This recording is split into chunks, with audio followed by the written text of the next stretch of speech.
So இன்னைக்கு வந்து level cross அப்படின்ற படத்தை பற்றி தான் பார்க்க போகிறோம். ஸோ இந்த லெவல் கிராஸ் அப்படின்றது வந்து பார்த்தீங்கன்னா ஆக்சுவலாக தியேட்டரில் வந்து நான் பார்க்கல. அதுக்கப்புறம் ஓடிடியில் வந்ததுக்கப்புறம் தான் பயங்கரமாக நம்ம மீம்ஸ் எல்லாமே போட ஆரம்பித்தோம். ஸோ அப்போ தான் நான் பார்க்க ஆரம்பித்தேன். ஸோ எப்படி இருக்குது இந்த படம் அப்படின்றத இந்த வீடியோவில் பார்க்க போகிறோம். இதில் வந்து சின்ன சின்ன ஸ்பாய்லர்ஸ் கூட இருக்கலாம். ஸோ வாங்க வீடியோக்குள்ளே போகலாம். ஸோ இந்த லெவல் கிராஸ் எப்படி இருக்குது அப்படின்னு பார்த்தீங்கன்னா, ஃபர்ஸ்ட் ஆஃப் ஆல் ஸ்டோரி வந்து ஒரு பொண்ணு ஒரு டெசர்ட் மாதிரி ஒரு இடம். அந்த டெசர்ட்ல ஒரே ஒரு ரயில்வே கேட் அந்த ஓப்பனிங் மட்டும் இருக்குது. அதில் ஒருத்தர் வேலை பார்க்குறாரு. அப்போ ஒரு பொண்ணு அந்த இடத்துல விழுந்துடுறா. டெசர்ட்ல விழுந்துடுறா.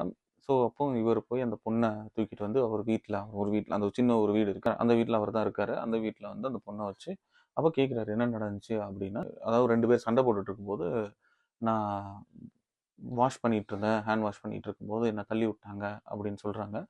ஸோ அப்புறம் என்ன லேட்டரா அப்படின்னு பார்த்தா, ஆக்சுவலாக ஹஸ்பண்டுக்கும் எனக்கும் சண்டை, அதனால நான் குதிச்சிட்டேன் அப்படின்றத பின்னால் சொல்கிறாங்க. ஏன்னா அவங்க ஹஸ்பண்ட் வந்து ஒரு சைக்கோ மாதிரி பிஹேவ் பண்ணுறாங்க, அதனால நான் அவர்கிட்ட தப்பிக்கிறதுக்காக குதிச்சிட்டேன் அப்படின்றத வந்து சொல்கிறாங்க. ஸோ இதுக்கப்புறம் என்ன நடந்துச்சு, அவங்க ஹஸ்பண்ட் இவங்களை தேடி வந்தாங்களா, இல்லை அதுக்கப்புறம் என்னென்ன இதுக்குள்ளே நடந்துச்சு அப்படின்றது தான் இந்த படத்தோட கதை.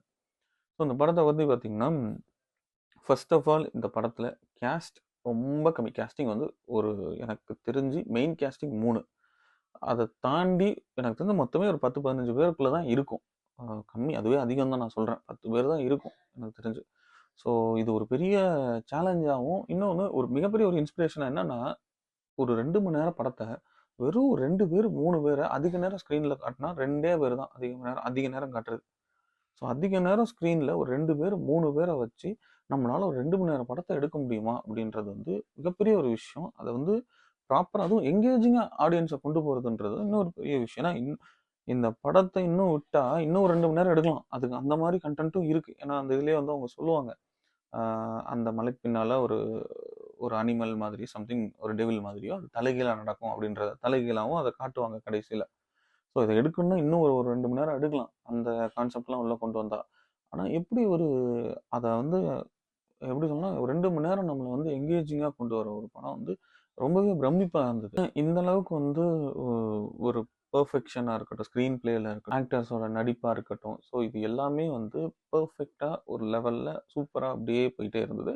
அண்ட் தென் கிளைமேக்ஸ், அதாவது ஃபர்ஸ்ட் வந்து இவங்க ஒன்று சொல்கிறாங்க, இந்த மாதிரி ரீசன்னால நான் குதிச்சிட்டேன்னு. அதுக்கப்புறம் ஒரு ட்விஸ்ட் நடக்குது. அங்கே இருக்கிறவருடைய ஒரு ட்விஸ்ட் வந்து அங்கே நடக்குது.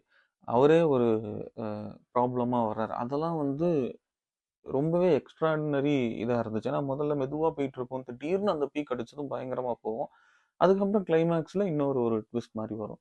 ஸோ இந்த மாதிரி ட்விஸ்ட் மேலே ட்விஸ்ட் பண்ணி ஒரு படத்தை எங்கேஜிங்காக கொண்டு போனது வந்து ரொம்பவே சூப்பராக வந்து இதில் பண்ணியிருக்காங்க. ஸ்க்ரீன் பிளேயுமே சூப்பராக ஒர்க் பண்ணியிருக்காங்க. அண்ட் மேபி பார்ட் 2 வரும் அப்படின்னு நான் நினைக்கிறேன். ஸோ இந்த படம் வந்து இப்போ ஓடிடியில் ரிலீஸ் ஆகிருக்குது. ட்விஸ்ட் மேலே ட்விஸ்ட் இருக்கிற படத்தெல்லாம் நீங்கள் விரும்பி பார்ப்பீங்க அப்படின்னா இந்த படம் உங்களுக்கான படம் தான். லெவல் கிராசிங் ஓடிடி அமேசான் பிரைமில் இருக்குது.